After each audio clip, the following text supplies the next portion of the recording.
Bonjour à tous et bienvenue sur TV Sèvres et Maine, notre télévision de proximité locale. Et c'est le second numéro pour cette année et pour cette rentrée 2016 des gens d'ici. Aujourd'hui, nous recevons Jean-Michel Mousset qui va nous parler d'une association dont il est l'animateur, on peut dire ça comme ça. Oui. Entre autres choses, Jean-Michel Mousset qui est aussi chef d'entreprise. Oui. Puisque le CERA qui veut dire le centre d'échange et de rencontre pour l'avenir, je ne me trompe pas, Jean-Michel Mousset, c'est bien ça. Alors en deux mots, qu'est-ce que c'est que ce CERA? Alors vous dites rencontre, c'est vrai, parce que c'est un lieu de rencontre, mais CERA, ça veut dire centre d'échange et de réflexion. Ah, et de réflexion. Pour l'avenir. D'accord.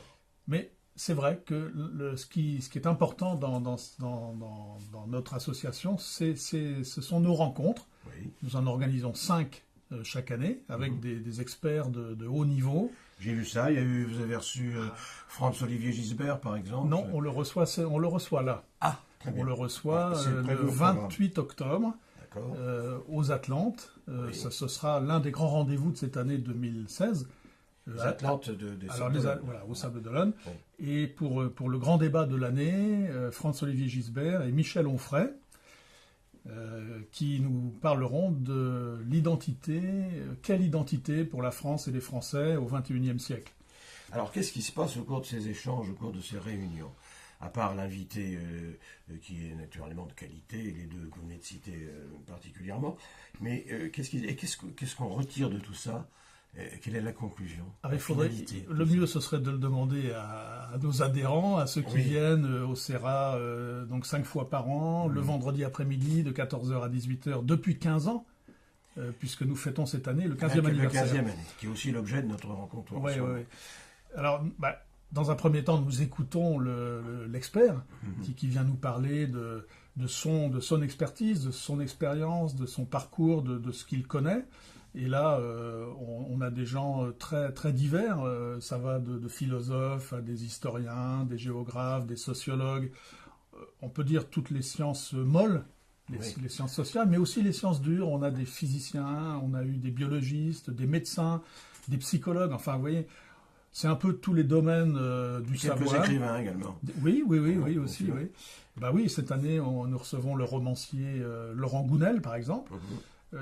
En fait, ce qui nous intéresse, nous, à la base, au départ, puisque l'origine du CERA, ce sont des chefs des entrepreneurs vendéens qui ont créé cette association, l'idée, c'est de prendre du temps, une après-midi, tous les 2 mois, pour lever le nez du guidon.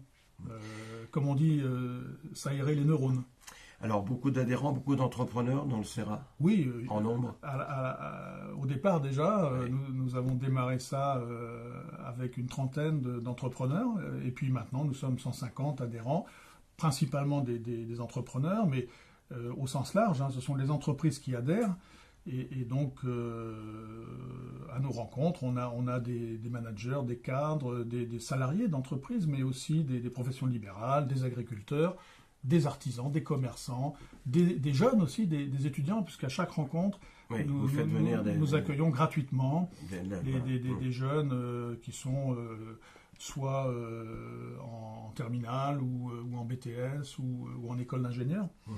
On va revenir d'ailleurs sur cet aspect des jeunes qui fréquentent le CERA.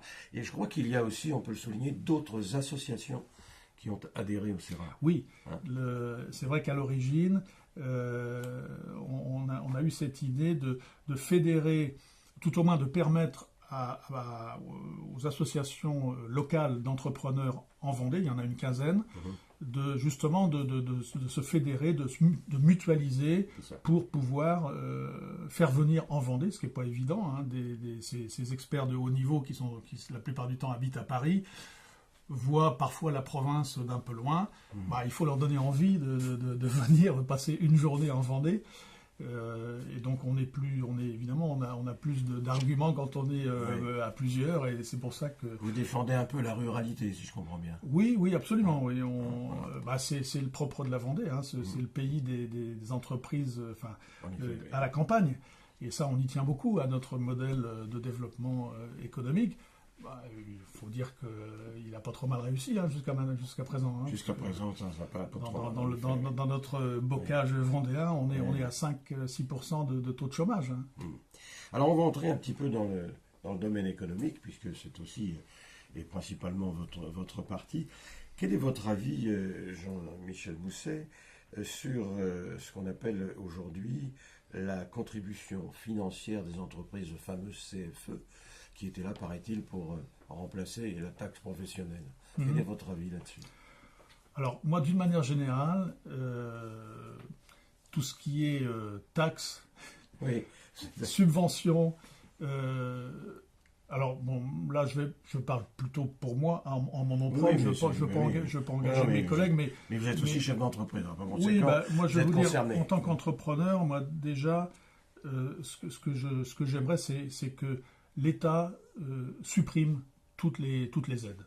Voilà. Bon. Et en contrepartie de ça, nous diminue les charges sociales sur les salaires. Ça, ce serait une bonne décision. Parce que toutes ces subventions, ces aides à droite, à gauche, on y passe un temps fou il faut faire des dossiers.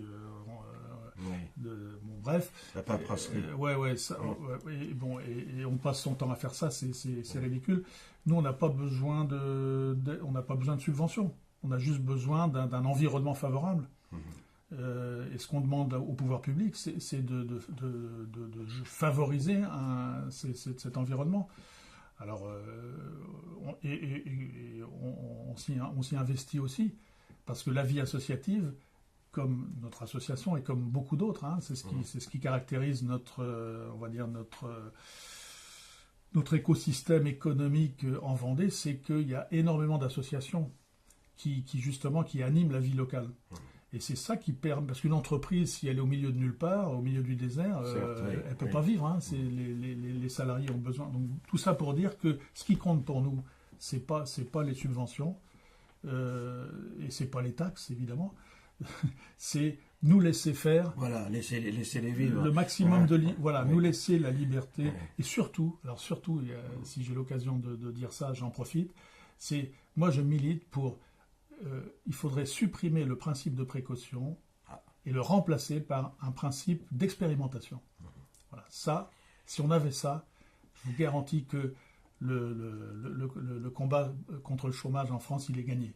Alors, précisons un petit peu plus avant, Jean-Michel Mousset, principe de précaution, par exemple, c'est quoi? C'est tout ce qui peut... principe de précaution, c'est quand vous voulez vous lancer dans quelque chose qui n'existe pas. Et qu'il y a des barrières. Si on prend... dans tous les domaines, on pense évidemment, la première idée qui vient à l'esprit quand on parle de ça, c'est le gaz de schiste. Oui. Bon, mais ça, c'est un exemple, c'est celui le plus médiatique. Mais dans la vie de tous les jours, il y a des tas de choses qu'on voudrait faire. Et je pense en particulier dans le domaine social. Vous voyez, les contrats, le contrat de travail, par exemple. Pourquoi aujourd'hui, on voit bien, les entrepreneurs n'embauchent plus en CDI, ils embauchent à tour de bras en CDD ou en intérim. Il faudrait nous donner le droit à expérimenter de nouvelles formes de contrat de travail. Vous voyez ? Et puis, si ça marche, on continue. Si ça ne marche pas, on arrête. Mais au moins qu'on ait le droit d'expérimenter. Aujourd'hui, vous mettez le petit doigt là où il ne faut pas, tout de suite vous avez l'inspecteur du travail, l'inspecteur des travaux finis qui vous tombe dessus, quoi. Trop de contrôle, trop de contraintes, c'est un peu ce que vous dites. Oui, et mais... surtout, moi ce que on a aujourd'hui en France, je peux vous garantir qu'aujourd'hui, il faut le vouloir pour entreprendre en France aujourd'hui. Hein. C'est un parcours du combattant. Et je ne vous parle pas du RSI parce que c'est une catastrophe cette histoire. On va laisser les RSI de côté, tranquille, finir les vacances des gens du RSI. Bien, alors on parle en ce moment on entend ça dans tous les médias, qu'il y a un projet de baisser les taxes d'une certaine façon progressive, c'est-à-dire de 33% en gros, où elles sont aujourd'hui, de les ramener à 28% sur 5 années. Oui, l'impôt sur les sociétés. Oui. Voilà, l'impôt sur les sociétés. Alors, ça va dans le bon sens. Ça va dans le bon sens. Mais on est loin du compte. On est loin du compte. Parce que je crois que la moyenne européenne est à... 28, je crois. Oui, voilà. Donc on se rapproche de la moyenne européenne. Oui. C'est un progrès. Mais encore faut-il... Ça, c'est une annonce qui a été faite. C'est une annonce qui a été faite, mais... Comme on dit chez nous, hein, c'est à la fin de la foire qu'on compte les bouses. Voilà. Donc on verra. C'est ce qu'on dirait. Donc on verra. Mais tant mieux, hein, tant mieux, parce que c'est vrai qu'aujourd'hui, ça, je pense que vos auditeurs le savent, l'impôt sur le papier, il est à 33%, l'impôt sur les sociétés, mais les grandes entreprises, comme elles ont des filiales un peu partout dans les pays européens où l'impôt sur les sociétés est plus faible, elles arrivent à avoir un taux final sur l'ensemble des sociétés. Je crois que la moyenne est autour de 15% pour les grandes entreprises. Ce que ne peuvent pas faire les PME, parce que c'est de l'optimisation fiscale, légale, mais qui nécessite des montages juridiques. Et ça, bon, voilà. Donc aujourd'hui, même si l'IS est à 33%, oui, à 33% pour les PME qui ne peuvent pas se payer des avocats ou des fiscalistes capables de leur faire un montage juridique, comme le font les grandes sociétés multinationales, qui, elles, ont un taux d'IS moyen qui est de l'ordre de 15%. Je parle des sociétés françaises. C'est ça, bien sûr, oui. Donc il y a une inégalité déjà aujourd'hui devant l'impôt sur les sociétés. Bon, est-ce qu'on évoque, au cours de vos réunions du CERA, quelques sujets comme, par exemple, la concurrence? Alors, je m'adresse là au chef d'entreprise qui connaît bien la partie des transports, de la logistique, comme on dit, etc. Il y a pas mal de concurrence avec les collègues espagnols ou les collègues de l'Europe de centre. Comment ça se passe? Parce que là, c'est quand même inquiétant, cette concurrence dans votre spécialité. En particulier dans le transport, quand vous regardez les statistiques, elles sont absolument catastrophiques. Parce que la France est au cœur de l'Europe. Donc on est un pays de transit, où passe énormément de poids lourds de toute l'Europe. Oui. Mais donc ce trafic qu'on appelle intra-européen, entre les pays européens, il y a 20 ans, le pavillon français en faisait 60%. Bon. Et aujourd'hui, on est à moins de 10%. C'est-à-dire, la courbe, elle est comme ça, et ça veut dire que là, on y va tout droit, quoi. C'est la disparition du pavillon routier français pour ces trafics intra-européens. Alors même qu'on est les mieux placés géographiquement pour les faire. Mais ça, on aboutit en fait pour le transport routier au même résultat que pour le transport maritime, où le pavillon français a complètement disparu. Aujourd'hui, c'est les pavillons de complaisance, Bahamas et compagnie, qu'on voit sur les bateaux, quoi, sur les ferries, sur les porte-conteneurs, etc. Donc là, il nous reste à nous, transporteurs français, les trafics intérieurs, spécialisés, là où Qui coûtent les transports intérieurs? Imaginons Paris, les Pays de la Loire, qui coûte presque plus cher que Berlin en Allemagne, avec la même destination. Oui. Et parce que quand ils sont faits avec des chauffeurs des pays, bien sûr, en question, des pays d'Europe centrale, où les conditions donc sociales et fiscales sont beaucoup plus avantageuses qu'en France. Donc nous, ce que nous réclamons depuis le début de l'Union européenne, c'est pas compliqué, mais je comprends même pas qu'on l'ait pas fait. C'est dans tous les secteurs pareil, c'est l'harmonisation fiscale et sociale au sein de l'Union européenne. C'est complètement aberrant d'être dans un environnement économique de libre concurrence, de libre circulation, avec une monnaie unique, où les règles ne sont pas les mêmes. Les règles sociales et fiscales sont différentes, donc forcément, les entreprises vont s'installer, et c'est le cas. Moi, je connais énormément de transporteurs français qui se sont installés dans les pays baltes, en Hongrie, en Bulgarie, en Roumanie, en Pologne aussi, dans tous ces pays-là, parce que la fiscalité et les charges sociales sont bien plus avantageuses qu'en France. Alors, est-ce que c'est pas à travers de l'Union européenne, justement, de ne pas mettre ça... Oui, mais le problème, c'est qu'on ne voit rien venir. Quel avantage a-t-on, j'allais vous poser la question, à être dans l'Union, en ce qui concerne votre spécialité, à être dans l'Union européenne, si c'est aussi peu harmonieux que ça? En tant que Français aujourd'hui, zéro. Oui. Zéro. Ah bah oui, c'est pas beaucoup. Ah non, on n'a aucun intérêt aujourd'hui, forcément. Mais tous nos concurrents sont mieux, ont des conditions d'exploitation plus avantageuses que les nôtres. Non, non. Mais je veux dire, si on allait vers une harmonisation, évidemment que ce serait tout bénéfice pour nous Français, puisque comme comme dans beaucoup de domaines, on est entre guillemets les meilleurs de la classe européenne. Donc c'est en France qu'il y a le plus de charges sociales et de charges fiscales, en tout cas dans notre activité de transport, mais je pense dans beaucoup d'autres c'est la même chose. Et donc si on allait vers une harmonisation, forcément que nous, en France, on y gagnerait. Alors un sujet, je suppose que vous avez dû débattre au cours de vos réunions du CERA. Je ne sais pas si c'est le cas, mais en tout cas je vous pose quand même la question rapidement. L'Angleterre s'est retirée de l'Union européenne. Quel est votre avis là-dessus? Et l'avis de vos amis et de vos adhérents du CERA? Alors, on n'a pas fait de sondage au sein de nos adhérents. Mais on a eu, effectivement, cette année, là, on a eu Chantal Delsol, une philosophe qui est venue nous voir. Et elle nous a parlé de... Parce que, alors, c'est intéressant parce que c'est une Européenne convaincue. Elle est toujours favorable à une Europe fédérale. Vous voyez? Et elle nous a dit qu'elle aurait voté pour le Brexit.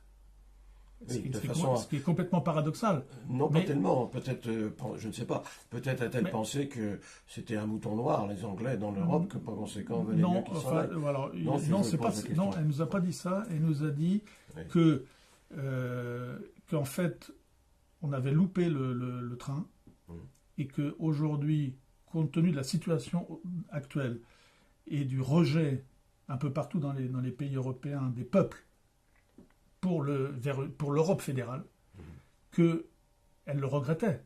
Parce qu'elle aurait aimé qu'on aille vers une construction d'une Europe fédérale. Mais aujourd'hui, au point où on en est aujourd'hui, elle dit c'est trop tard aujourd'hui, et donc il faut faire une croix dessus, et il faut attendre. Elle nous a dit c'est peut-être dans 20, dans 30 ans, dans une génération ou deux, que peut-être, si on s'en donne les moyens d'ici là pour faire émerger un projet européen, qu'elle appelle de ses voeux.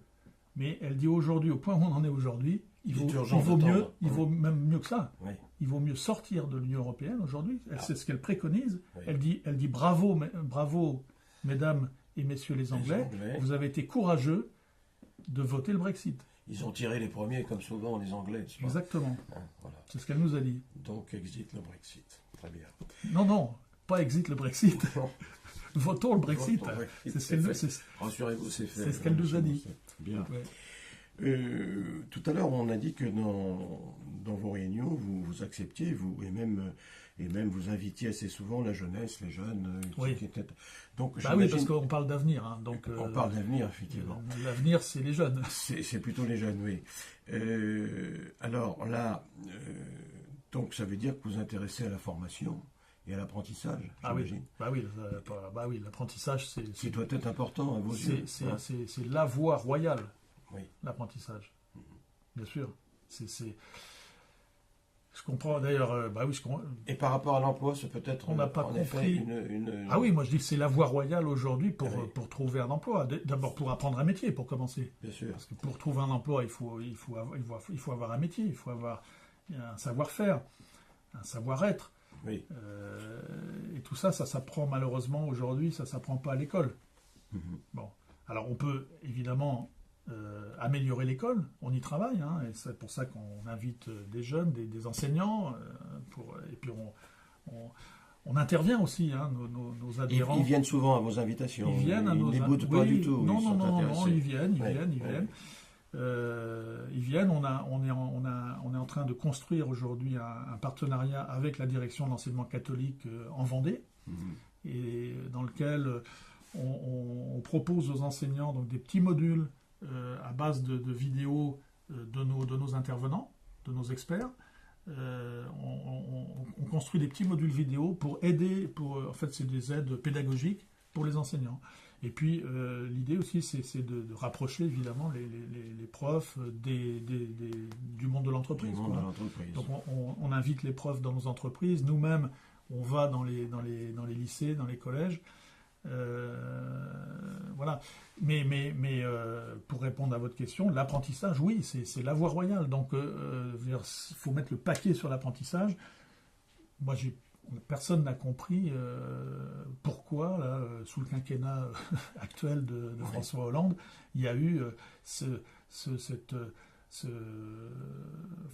taxation de l'apprentissage, quoi, qui a fait que d'un seul coup, le nombre d'apprentis s'est écroulé en France. C'est vraiment une catastrophe, ça. En somme, on pourrait dire que le CERA aussi, c'est une manière d'université des entrepreneurs vendeurs. Ah oui, ce terme, le mot n'est pas exagéré. Ce terme d'université nous va bien parce que, comme vous l'avez compris, on fait surtout de la culture générale. Parce que tout ce qui est sujet technique, de management d'entreprise, de gestion d'entreprise, on fait pas ça au CERA. Les entreprises elles ont suffisamment les chambres de commerce et les centres de formation professionnelle pour le faire. Par contre, un lieu comme le nôtre, où justement on parle d'autre chose, on parle du monde, donc comprendre le monde, comprendre ce qui se passe. On est tellement submergé d'informations, hein, et vous en savez quelque chose. L'actualité, c'est tous les jours maintenant avec les chaînes d'actualité et les chaînes d'information en continu. On est submergé, on sait plus trop ce qu'il faut retenir de tout ça. Voilà, c'est l'intérêt de venir au CERA, c'est qu'on fait le tri et on détecte, grâce à nos experts, on arrive à détecter les signaux faibles. C'est là que ça se passe, quoi. C'est qui sont annonciateurs de l'avenir, de ce qui va nous arriver. Et c'est le but du CERA, c'est de comprendre, échanger, réfléchir, anticiper. On a bien entendu. On faisait allusion tout à l'heure à l'emploi, que l'apprentissage était une des solutions, il y en a d'autres, à cette crise de l'emploi. Et votre opinion sur cet organisme qu'on appelle justement Pôle emploi?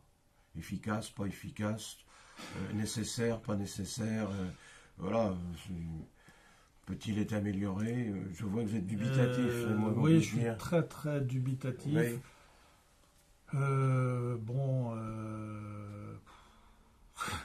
Pas très efficace, non. Pas très efficace. Alors après, ça dépend des endroits.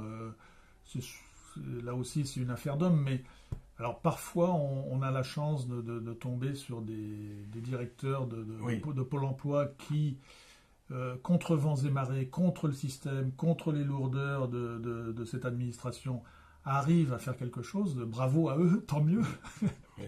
Je les encourage, hein, mais je me dis, quelle énergie pour si peu de résultats.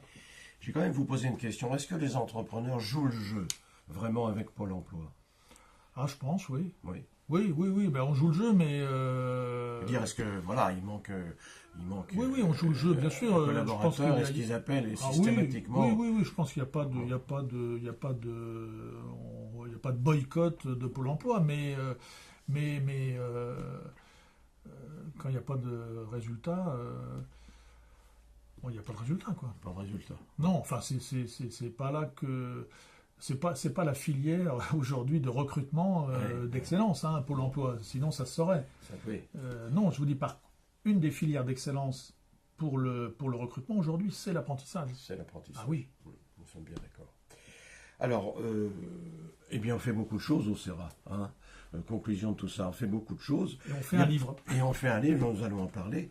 Et les thèmes qui sont abordés sont assez variés, on l'a dit tout à l'heure. Et la prochaine réunion, c'est au mois d'octobre. Alors non, c'est le 16 septembre, là. Je ne sais pas quand est-ce qu'est diffusée cette émission. Oui. Avant le 16 septembre. Oui, ne vous inquiétez pas, elle sera diffusée avant. Alors rendez-vous le 16 septembre. Hein, et voilà. Pour s'inscrire, il faut aller sur le site internet du CERA. Vous donnerez les indications à vos auditeurs. Bien sûr. Avec Laurent Gounel, voilà. Le 16 septembre, à l'ICAM, École d'ingénieurs à La Roche-sur-Yon. On aura beaucoup de jeunes dans la salle. Laurent Gounel, c'est un romancier... Vous savez, c'est le Paulo Coelho français, hein, qui a écrit 3 romans, on appelle ça des romans initiatiques, qui sont pas, c'est pas simplement une histoire romanesque, c'est aussi un parcours et une leçon de vie. Et le thème, c'est comment être heureux. Oui. Parce que c'est pas gagné, c'est pas facile. Le premier livre, son premier livre qui a été un succès planétaire, traduit dans 25 langues, c'est L'homme qui voulait être heureux. Oui. Donc on aura Laurent Gounel. Et après, comme on en parlait au début, le 28 octobre, c'est ça. Le grand débat avec François-Olivier Gisbert et Michel Onfray sur un sujet qui va être, on en doute, enfin, je pense que tout le monde en est convaincu aujourd'hui, ça va être le sujet central de la prochaine campagne présidentielle. C'est l'identité aujourd'hui. Quelle identité pour la France et les Français au XXIe siècle? Et ça, vous voyez, on est bien dans notre rôle là d'anticiper, puisque ce thème-là, on l'a décidé il y a 1 an. Alors, les entrepreneurs s'occupent, vendéens notamment, s'occupent un peu de tout, si j'ai bien compris. De l'identité, de la religion, de l'Europe. Et tenez, puisque vous étiez dans la profession du transport, on ne va pas parler de camions, on va parler d'avions. Quelle est votre position sur l'aéroport Notre-Dame-des-Landes? Alors, nous avons fait au CERA un colloque sur le sujet, pour justement éclairer nos adhérents sur la question. Donc, on a donné la parole, c'était pas si fréquent que ça, aux promoteurs du nouvel aéroport de Notre-Dame-des-Landes et à ceux qui sont et à leurs opposants. Voilà. Alors, mais on a choisi parmi les opposants, vous voyez, on n'a pas pris les zadistes, parce que qui occupent le terrain. Ah oui, et qui, à mon avis, ils ont fait plus de mal que de bien. En tout cas, je pense que si les citoyens de Loire-Atlantique ont voté dans les campagnes majoritairement pour l'aéroport Notre-Dame-des-Landes, en réalité, ils ont voté contre les zadistes. Vous voyez, ils n'ont pas voté pour l'aéroport Notre-Dame-des-Landes, ils ont voté contre les zadistes en considérant que c'était inadmissible d'avoir cette zone de non-droit à cet endroit-là. Mais sur le fond, ce qui est apparu de ce débat entre les pour et les contre, enfin moi ce que je retiens en tout cas personnellement, et je pense qu'on est beaucoup dans ce cas-là, c'est que cet aéroport il n'a pas comment dire de justification économique. On pourrait ça, et je crains que ce soit un vrai gâchis financier, parce que on aurait pu, on peut encore, il n'est pas trop tard, il n'est pas dit que cet aéroport se fasse. L'aéroport actuel de Nantes-Atlantique, il n'est pas saturé. Il est largement dimensionné, à condition évidemment de faire les aménagements nécessaires. Et c'est une chance pour une métropole comme Nantes d'avoir un aéroport pratiquement dans la ville. Aujourd'hui, tous les grands aéroports de ce type-là, ils sont en connexion directe avec l'agglomération. C'est le cas de Genève, de Toulouse. Moi je crains que cet aéroport de Notre-Dame-des-Landes, qui est à 30 km de l'agglomération, qui est au milieu de nulle part aujourd'hui, c'est en plein milieu des champs, il n'y a pas de route, il n'y a pas de voie ferrée pour y aller. Il y a eu quelques cas comme ça dans l'histoire d'aéroports qu'on a voulu sortir de la ville et puis qui ont été un flop économique retentissant. Excusez-moi, mais je crois avoir compris que c'était voté, quelle que soit l'opinion de chacun pour cet aéroport. Oui, c'est voté. Que c'était voté. Alors, ça c'est un autre débat. Mais puisque c'est voté, pourquoi est-ce qu'il ne se fait pas? Voilà la question. Oui. C'est ça, moi, la question que je vous renvoie un petit peu. Oui, mais ça, moi, c'est pas mon souci. Moi, non, je suis pas. Votre avis. Moi, vous savez. Il y a eu, oui, mais ça c'est le problème des politiques. Il y a une décision a été votée. Oui. Bon, alors nous, ce qu'on dit aujourd'hui, si cet aéroport doit se faire, il y a une priorité. C'est de le connecter par la route, par le fer, au reste des réseaux. Et je dirais même que ça aurait dû être la priorité. C'est-à-dire qu'avant de faire l'aéroport, il faudrait faire les infrastructures qui vont avec. Or, aujourd'hui, on a un projet d'aéroport, on a 0 projet d'infrastructure. Et nous, Vendéens, pour nous, que l'aéroport s'éloigne bien sûr, c'est un problème quasiment d'une heure de route, c'est un vrai problème, parce que et si on veut résoudre ce problème, il faut impérativement avoir un nouveau franchissement de la Loire. Évidemment. Sinon,